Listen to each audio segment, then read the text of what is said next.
ازاي حل مشكلة الشاشة السوداء في لعبة مافيا 2 بأسرع طريقة. ليتس جو، يلا بينا يا شباب. أول حاجة هتلاقي اللعبة لما تيجي تفتح اللعبة هتلاقيها بالمنظر اللي انت هتشوفه دلوقتي، سودا ما بتفتحش خالص بالمنظر ده، وهتسمع صوت اللعبة شغال وكل حاجة شغالة اهو زي ما انت سامع اللعبة شغالة بس مفيش صورة.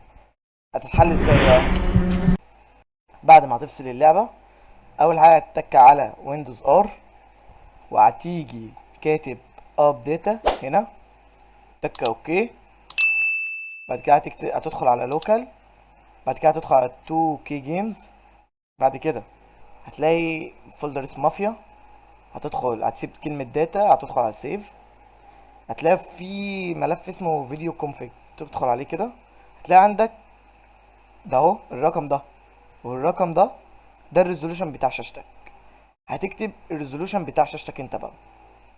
يعني مثلا انا شاشتي 1280 720، شاشتي معفنة اهو انا عارف.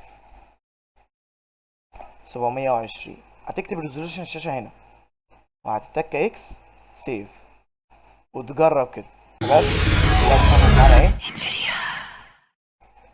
لو محتاج مني اي حاجة متنساش تكتب في التعليقات. ولو عجبك الفيديو متنساش دوس لايك وسبسكرايب للفيديو. اشوفك انا بقى الحلقة الجاية. سلام يا شباب.